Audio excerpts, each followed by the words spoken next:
Yep. So in all this excitement, I saw your tie-pin, which is a sword. That wasn't there last time. This thing, this is Yeah. the dagger. Yeah, the dagger was not there last time. No, but I am putting it on today for you to see. Oh, I thought I missed it. How could I have missed that? This is the staff college tie, and this is the Yeah. dagger. This is a silver dagger Oh, given to those who've been instructors or directing staff for right, 1 year. right, right. I keep this tie on because I am going to take you up to my doing the staff college course. All right. All right. Yes. Now, I wanted to say a few more things about Babina before we leave there. In 1958, after Swarupi had joined me, within hardly 2 months of her staying with me, Mm. a special train had to be formed with new Centurion tanks. Now, Centurion tank was a British tank which is about 55 tons in weight, compared to the old tanks that the armored brigade had, which is only about 30 tons in weight. Okay. So we had to test Ah. whether an engine can pull, say, 14 of these tanks, which are a squadron of tanks, Oh my under God. the command of a Ah. major, whether it could pull it or not. Wow.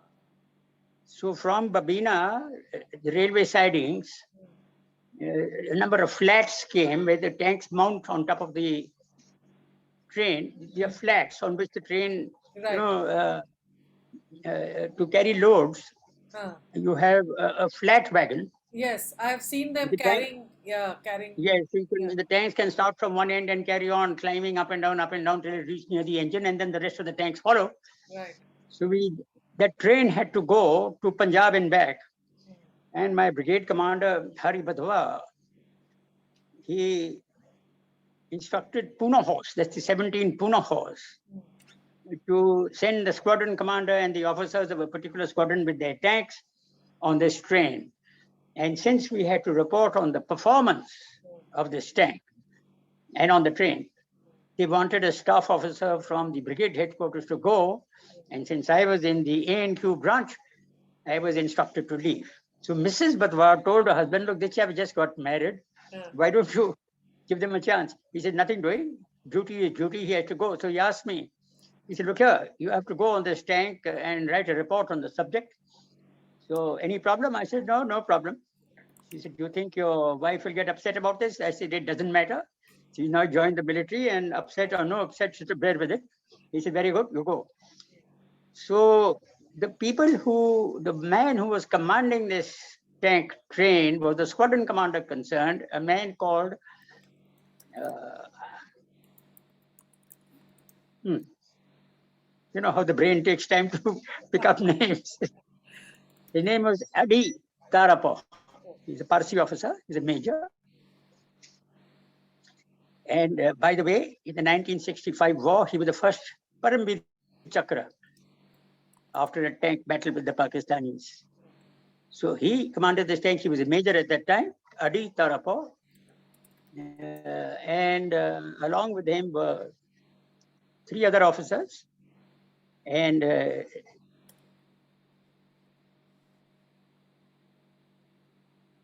was a chap called Jagjit Singh Chima and a chap called Ajay Singh, who was a second lieutenant. And I was a captain. So four of us went on this train.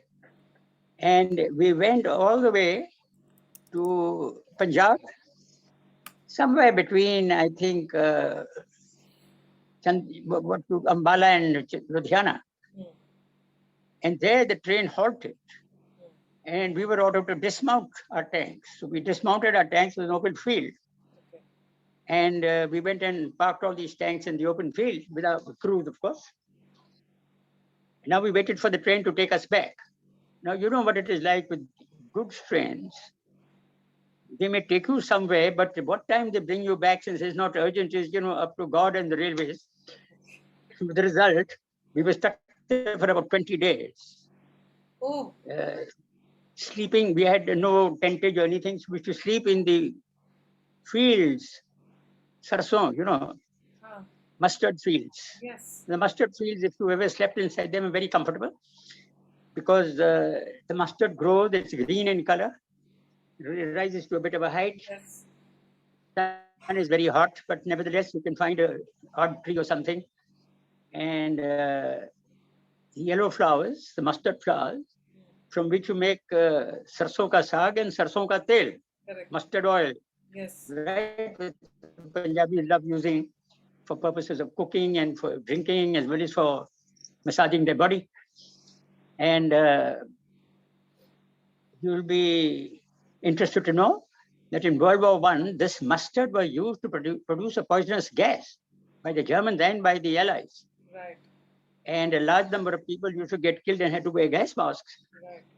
because the enemy could fire this in shells and the mustard gas used to come out and, if you inhaled it, you departed for a better world.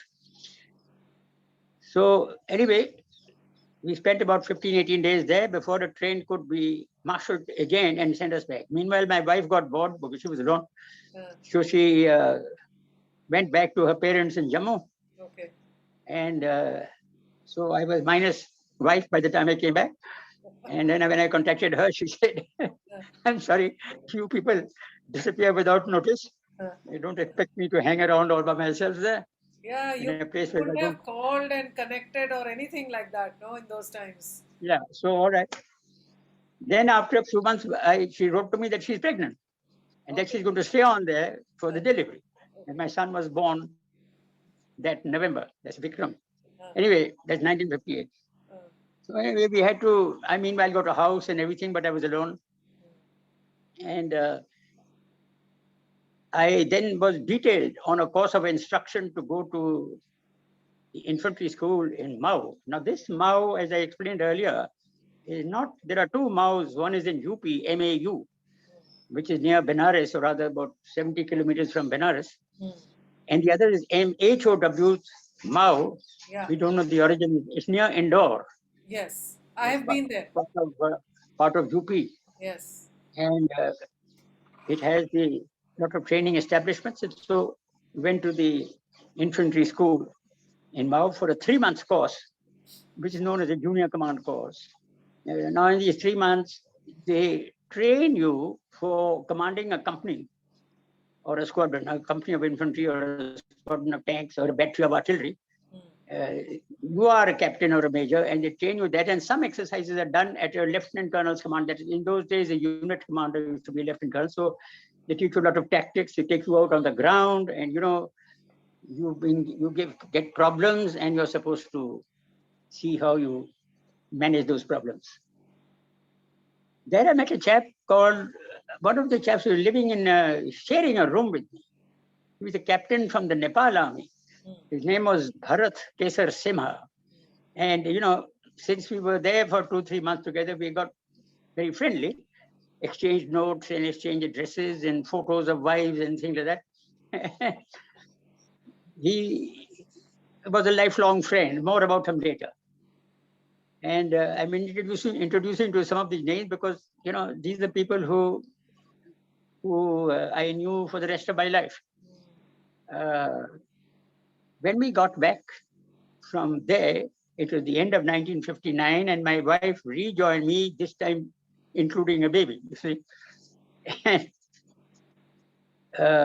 In Babina, we had this house, and we had a manservant. There's plenty of servants available there to help us. And that was a good life for a year or so. In the next year, that was around about 1960, I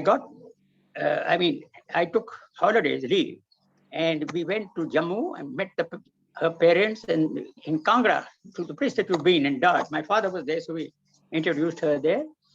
And then we went to Srinagar. Now, I must tell you, I don't know if you visited Srinagar, but Kashmir is really a paradise on earth, not counting the human beings that are living there. And it's the most beautiful place.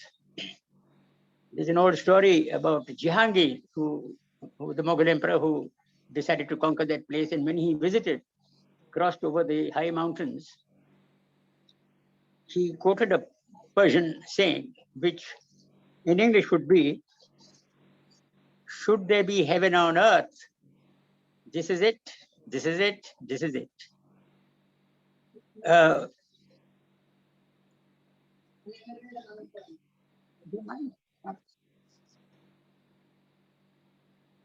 An emerald surrounded by pearls, because the green is the green of the valley.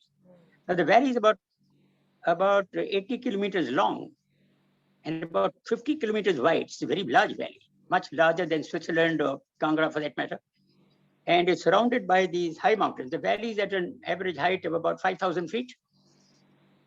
The river Jhelum starts there, flows through it, and it meanders through this place because it's flat, but it starts at about nearly 6,000 feet, where the source of the Jhelum, and Jhelum is one of the mighty rivers of Punjab, and then it meanders through the Kashmir Valley, then it goes through a gorge and through the mountains, and then goes to what is now Pakistan, Muzaffarabad and all that. Joins the Indus later on, near opposite Peshawar. So it's an emerald surrounded by pearls. The pearls are the snowy mountains all around, and the emerald is the green of the valley in the center. Right? This is Jahangir.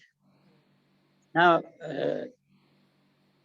we went there for a holiday, and you go to various places, and it was very nice. But I contracted a sort of a fever, which nobody could quite understand what it was. So I didn't enjoy that holiday as I should have. Though I must say, my mother-in-law laid down everything, houseboat trips, and go to the various lakes, which is a great tourist paradise, going to Pahalgam and to Gulmarg, etc. But I was ill and I had a fever which nobody could cure. So I decided to go back to my unit in Babina, out of the Armored Brigade, where the doctor looked me up, put me in the Jhansi Military Hospital. There they diagnosed rheumatic fever. Now, rheumatic fever, they say, is something that hits you in a younger age, between 20 and 30. Rheumatoid fever is something that attacks your joints. That's later on in life. This can attack younger people. And they say that either it attacks the heart and licks the joints, or it licks the heart and attacks the joints. Okay. One way or another, you fall casualty to this disease. But I think I managed to get away with it because the doctors treated me very well. And I was sent to Lucknow Military Hospital, where I had to recover. And I was given 6 months sick leave after I got better. There was a pain on my back, in the small of the back, as a result of this, which wouldn't go away. So when the medical board looked at me, I had studied for the staff college and been admitted. Now that's it. That's a all India examination. It's a competitive examination, and you have to study for it. It's about 6 or 7 subjects. Not only are there 2, 3 entirely military subjects, but there's also military history, which is the history of the world, really, because the history of the world is all military conflict. And you also have to do a paper of current affairs and administration and morals. That required a lot of study.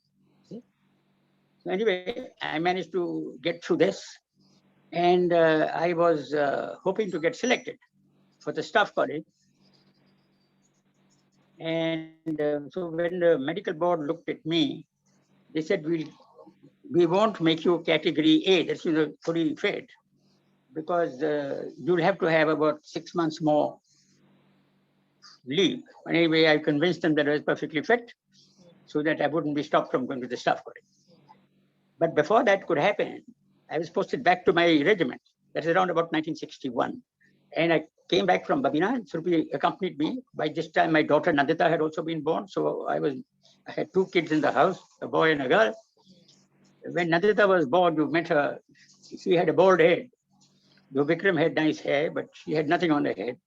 And my wife used to, to make sure that everybody saw it was a girl and not a boy, pin a ribbon with sticking plaster on top of the head, a pink ribbon or something. All right. Anyway,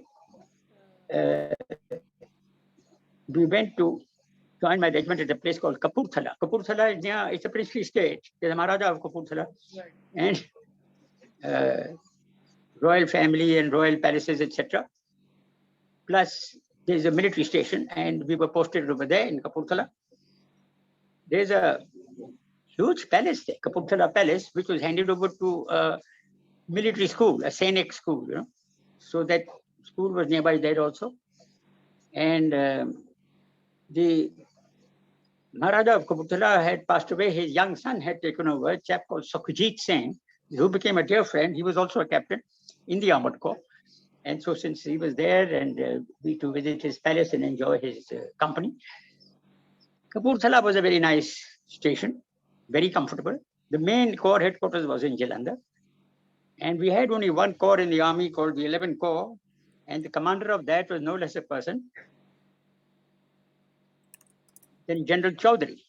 He was a Major, Lieutenant General Chaudhary by then. He's the same man who was the colonel of my regiment, 16 Cavalry, when I first joined.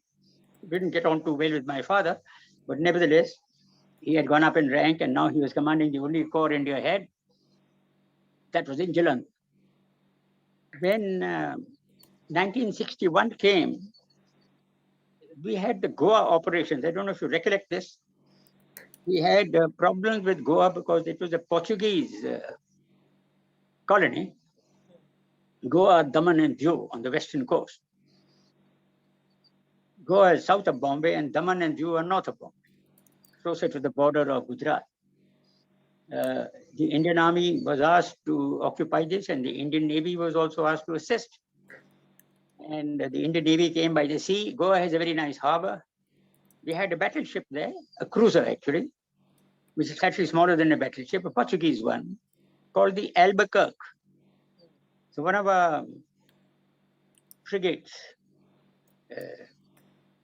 entered Goa harbor and shot up this battleship, which was moored on the side, and sank it. So the Portuguese had no means of defending themselves very much, and the Indian Army walked in a matter of 2 days, and we conquered Goa. At that time, we thought that there might be a problem with the Pakistanis attacking us, because Pakistan used to take advantage of any problem to try and fiddle with the border. So we were in Kapurthala, and I was asked to take a squadron of armor on 2 counts. On one, we had to go to Amritsar city and march through it with an infantry company, because there was some problem amongst the Sikhs. You know, the Sikhs are an interesting clan. They make very fine troops in the Indian Army, but and they're religious soldiers. They're very good soldiers, but their politics is not much to write home about, huh? So we had a Sant Tara Singh and a Sant Fateh Singh, who had gone on fast unto death because they wanted something which the then Indian government was not prepared to give. That was Jawaharlal Nehru's government. And so with the result, a lot of agitation amongst the civilian population in Amritsar. So a company of Sikhs, led, if you please, by one of my colleagues from my course in the academy, and myself with a squadron of Stuart tanks, the small little tanks, we marched through Amritsar as a flag march to convince everybody that, you know, all the power is with us, so kindly settle down. So that was an experience to go through the town, but the people were very friendly, I must say. They're very fond of the army, especially Punjab, because there have been problems near our border with Pakistan, and every time the army comes and acts there, as far as the villagers there are concerned, we defend them against the enemy. So when we land up there, they're very friendly. They give us milk to drink and lassi and all that, even though we are trying to cool them down politically. But the people are very friendly.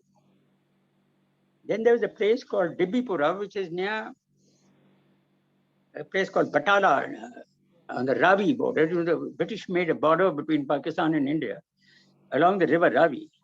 Funnily enough, the Ravi keeps changing course. It may go 4 or 5 kilometers that way, or 4 or 5 kilometers this way, with the result. Nobody's very clear where the border is.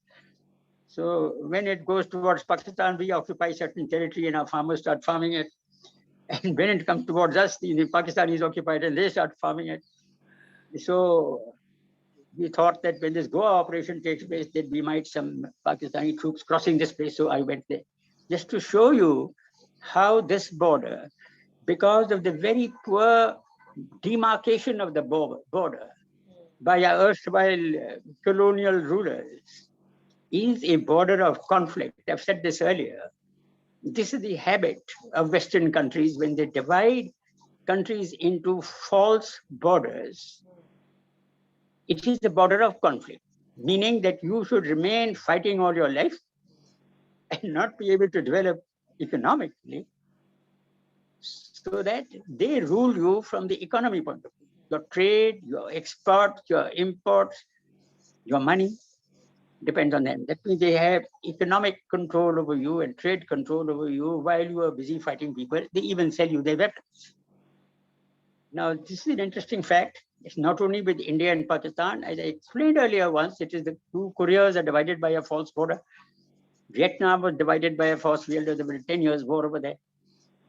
And the whole of Africa, you look at the states and you look at the map, they're all straight lines. How can a border be a straight line? Because it has to follow some features on the ground which are recognizable. But if it's just a straight line going all over the countryside, you don't know where the border is.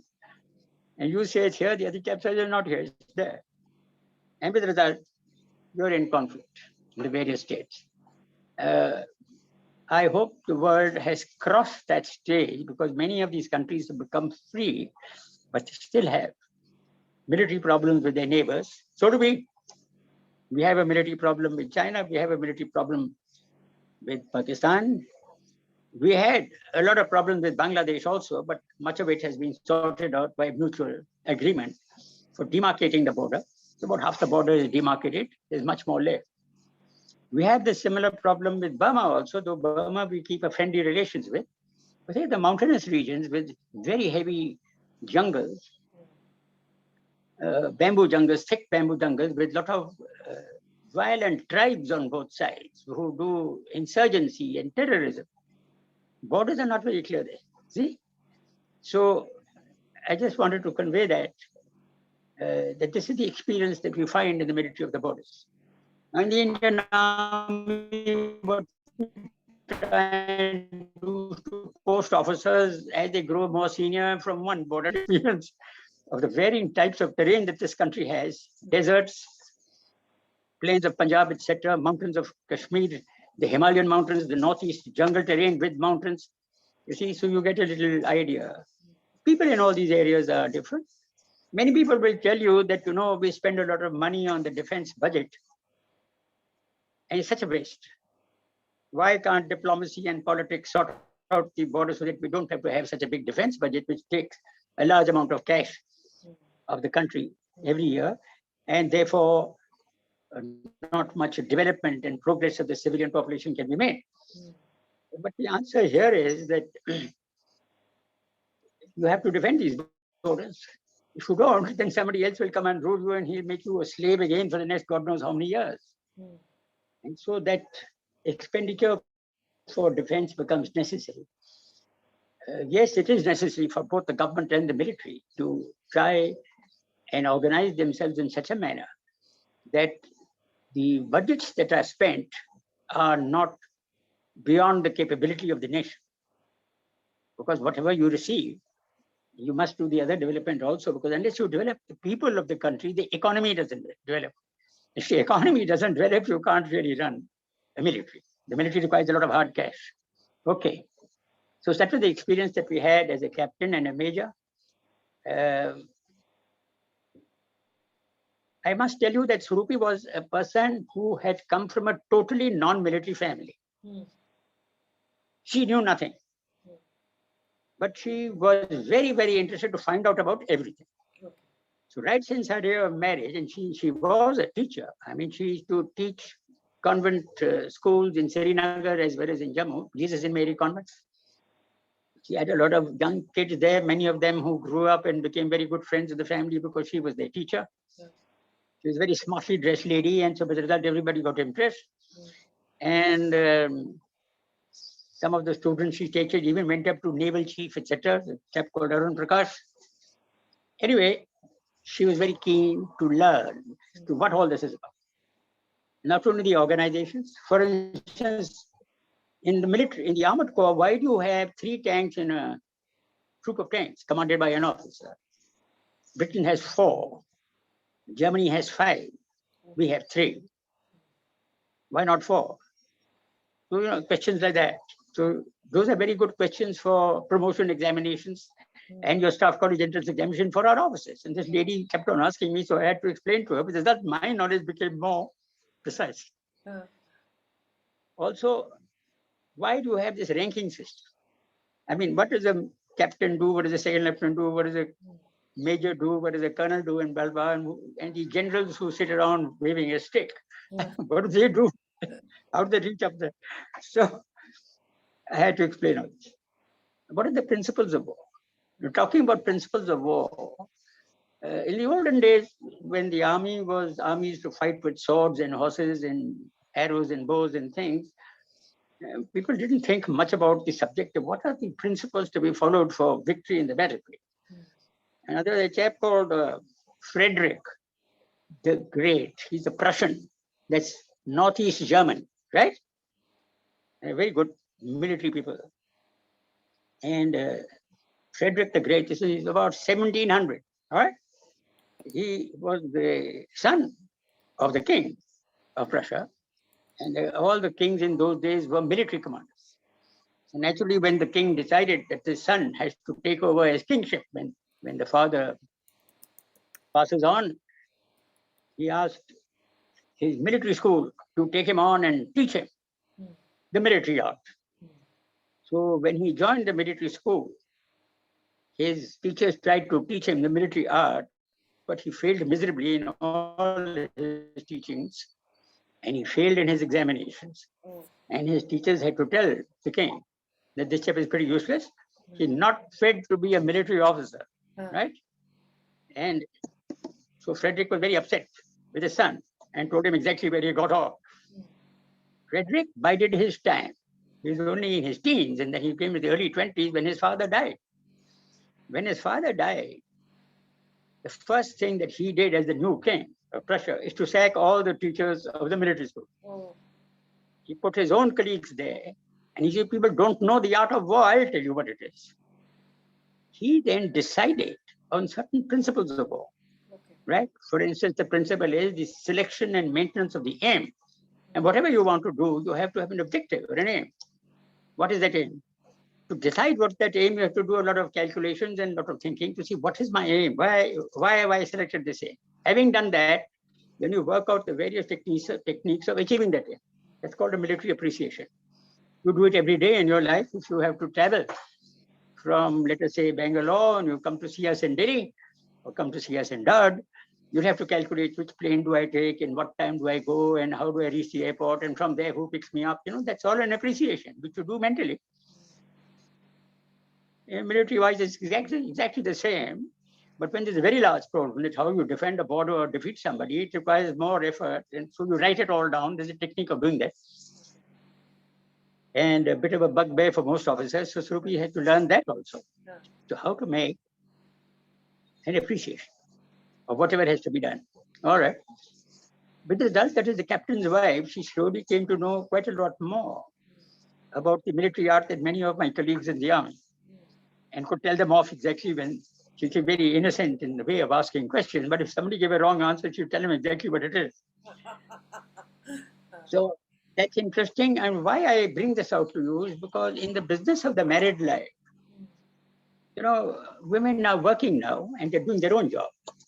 Husbands are working and doing their own job. How do you agree to get on with each other and assist each other's career? For that, the lady has to understand the man's career in and out. When he's in a problem, asks a question, she may give a interesting answer. Similarly, the man has to get to know the lady's problem in case she has a problem. And many of the problems, if I might explain these, are human-to-human relations, which you would know particularly, since you deal with that subject. How do you get on with somebody else, whether he's senior or junior or a colleague? Now, when it's a method of getting somebody to agree to do what you think is the best thing to be done. It's a course of action. despite the fact that that person may not agree with Right. art of convincing somebody to do what you think is right, because what you think is right is probably you thought anyway that is better than the way what he was saying. Uh, So this is an interesting scene. And throughout my service, I have advised my officers to develop their ways to kindle their interest okay. in the military art. And they should then support their wives because they're all working in case they have problems in their life. Problems are mostly, as I said, the relationships between seniors, juniors, colleagues, and so on, or students, and how to best deal with that. Starts from school, really, even from amongst children, when there's a head girl or a head boy in a